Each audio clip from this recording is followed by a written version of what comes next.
The uncompromising wilderness of the Arctic Circle holds a unique fascination for many. But persuading people to stay is much tougher. For years, Greenland has relied on professionals from overseas to provide most of its specialist health skills. But this is changing.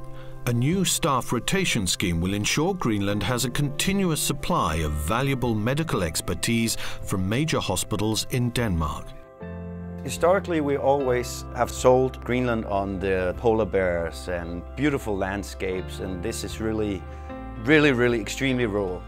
And the problem is that we have an extreme amount of short-term workforce. So nurses or doctors will come for 3, 4, 5 months at a time.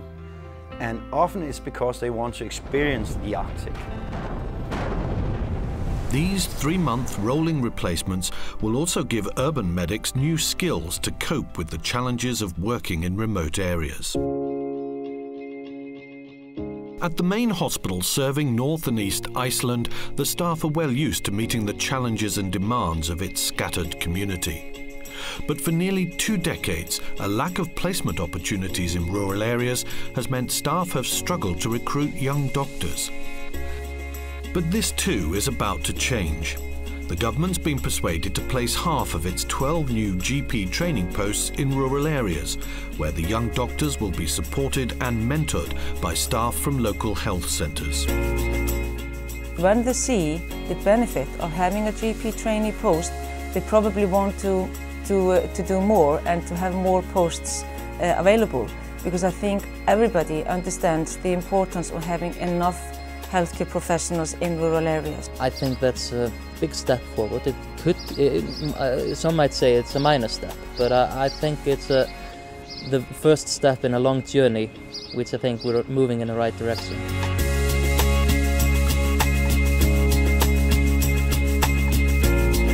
These innovative solutions to the healthcare difficulties in Greenland and Iceland are the result of a unique EU project. The work of those involved has produced an impressive collection of ways to overcome recruitment and retention issues, not only in the healthcare sector, but also in the wider public services in remote and rural areas. There was the potential really for this project to rediscover what was already known, to kind of reinvent the wheel, so to speak. But there was also the potential to actually draw on what was known and to go to the next level, to take it further, and that's what's happened. It's really been truly exciting to see the success, the achievements, the momentum, the impetus that the Recruit and Retain project has developed. Good morning. Good morning. Achievements readily acknowledged by the British government minister who attended Recruit and Retain's final conference in Northern Ireland. It's very important because obviously we want to be able to have the right level of service right across, and it doesn't matter where you live, whether you're a rural dweller or a city dweller, so that's why it is important to have conferences like this, and indeed the programme, which is run for quite a number of years, so very important programme. That's why I'm here today. The minister heard that the key to Recruit and Retain's work was transnational cooperation between areas of similar geography and population makeup.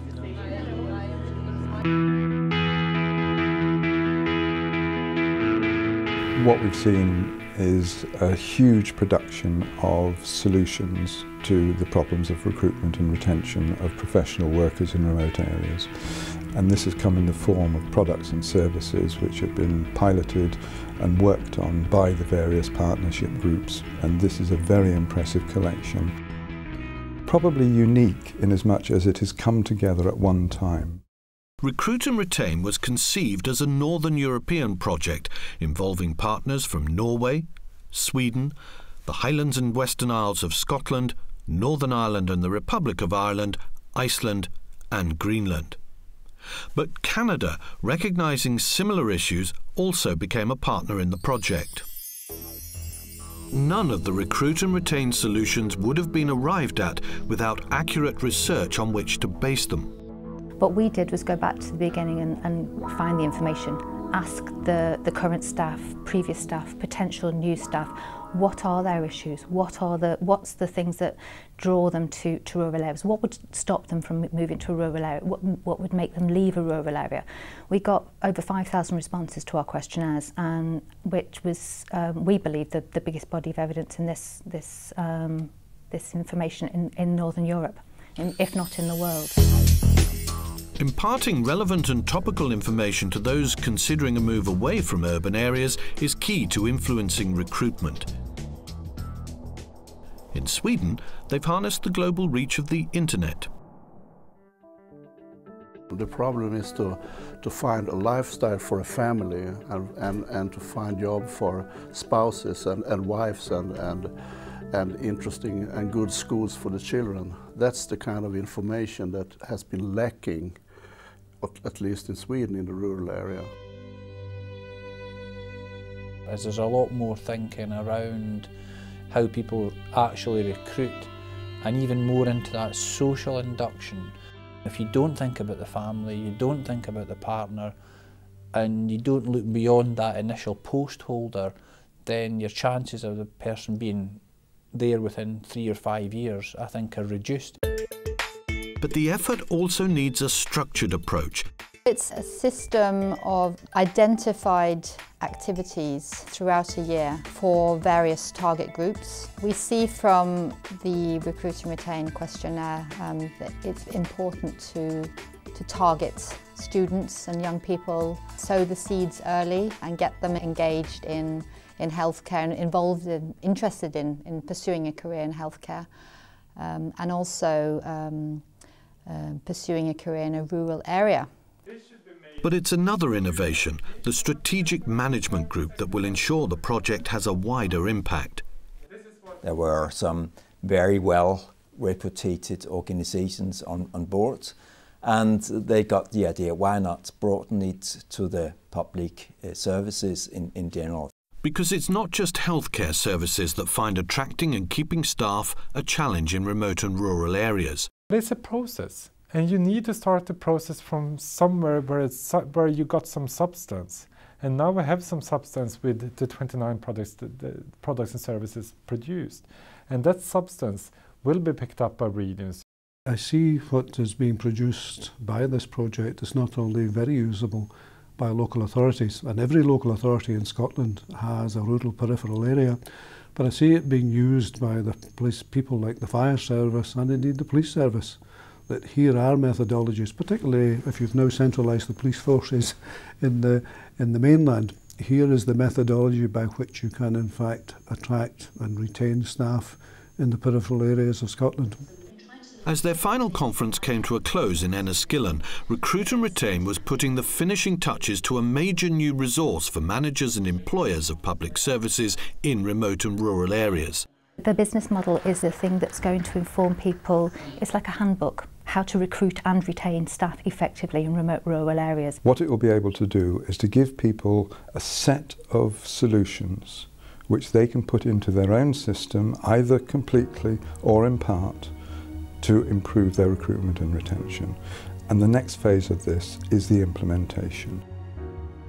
Over the course of its 3 years, Recruit and Retain has brought together leadership from across Northern Europe and beyond. It has delivered a package of initiatives and solutions that could make a big difference to the lives of millions, delivering better public services, fulfilling professional careers, and sustaining remote rural populations.